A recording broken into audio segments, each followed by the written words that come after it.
Hey guys, it's time for another book haul. I've had this sort of building up over the last couple of weeks and I thought it's damn time I show you what I got. Vessel by Sarah Beth Durst. It's really a unique concept and it's unlike anything I've really read, especially in YA, so I'm loving it from that, and it's good natural storytelling that really flows, so I would highly suggest looking into this one. Plus, it's just gorgeous. I mean, that cover is phenomenal. And it's not just a pretty cover for a pretty cover, like it actually suits the story, which I like.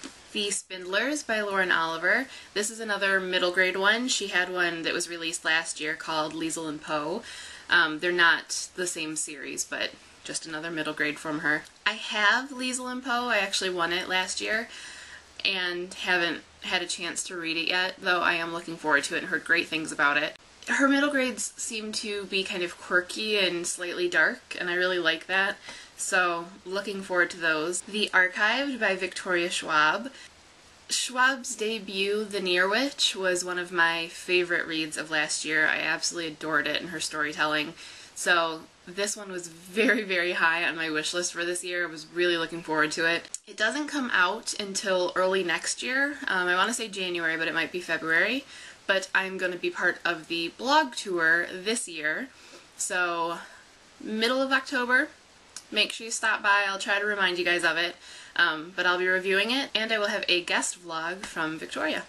Summer and Bird by Catherine Catmull. I think this one sounds excellent. I love this cover. It's got a sort of dark fairy tale feel to it, or at least that's what I take away from the synopsis. So, you know I love my dark and my fairy tales. Definitely looking forward to that. Something Red by Douglas Nicholas. This one came from Atria Books. It was part of their Galley Alley promotion. This one, again, kind of fairy tale, dark fairy tale. Don't know when I'll get to work it in. With my reading schedule, I really don't know, but either way, sounds pretty cool. Skinny by Donna Cooner.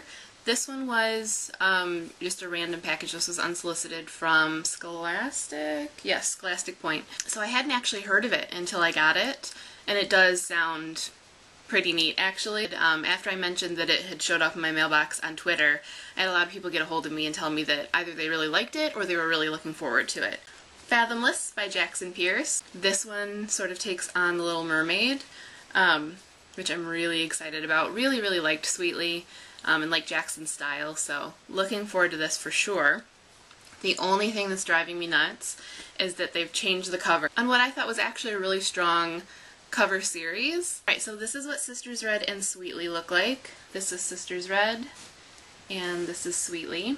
They both have this duochrome thing going on where the two colors reveal a second sort of hidden picture. So on Sisters Red, you've got the two sisters, but then you've also got a wolf. And on Sweetly, you've got this forest with a little gingerbread house, but then you've also got this witch's face. So I was really looking forward to seeing how they were going to work that into Fathomless and sort of have some kind of Little Mermaid-y thing, but dark like those were with the wolf and the witch. And they didn't do that. They did a pendant and some water. So I was kind of bummed about that. I mean, they could have just done this for the paperback releases and finished out the cover series, and they could have just finished it. But they didn't. I think they do that just to drive me nuts. And The Half-Made World by Felix Gilman. This has been on my wish list for a while, just because it sounded kind of neat. It's sort of old westerny steampunk, which I don't know if it was in my list of buzzwords, but it should have been, because that's like an instant wish lister for me. But I had been sort of keeping it on wish lists, waiting for a cheap copy to pop up, because it was one of those that I didn't necessarily know when I'd be able to read it, but just wanted to keep an eye out for it. And so it popped up on Thrift Books for like $3, hardcover in good condition, so yeah, of course I bought that. There is probably going to be a weird edit in here because I'm actually expecting a couple more books, but wanted to go ahead and get this recorded just in case they didn't come anytime soon. Okay, about that weird edit. So I did get some more books, as I thought I was going to. A few review books and a gift package, which I've already opened, so sorry you don't get an unboxing. The Diviners by Libba Bray. I think I've talked to you guys before about how Libba Bray makes me a little nervous. First of all, she's very wordy. Her books are always huge. People have been raving about this one, but they also raved about the Great and Terrible Beauty series, which I didn't like at all. So I'm a little on the fence. I did buy Going Bovine, even though I didn't really like A Great and Terrible Beauty, because it sounded so completely different, and this one sounds different again. So hopefully it's a matter of growth. I did see things that I liked in A Great and Terrible Beauty, so hopefully this one will work for me. The Night Has Teeth by Kat Kruger. I'm going to be part of the blog tour for this, and then I'll be reviewing it closer to Halloween. I love this cover.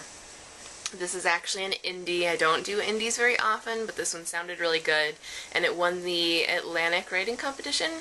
There Must Be Murder by Margaret C. Sullivan.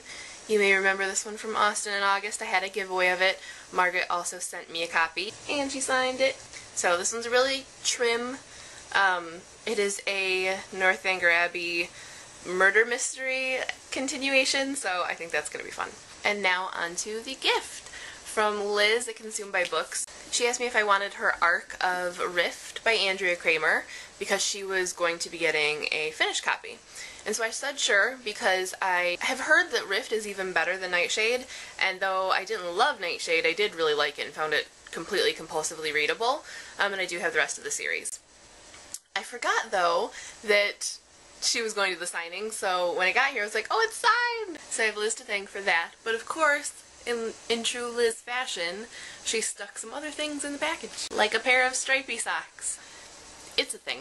And Tiger Lily by Jodi Lynn Anderson.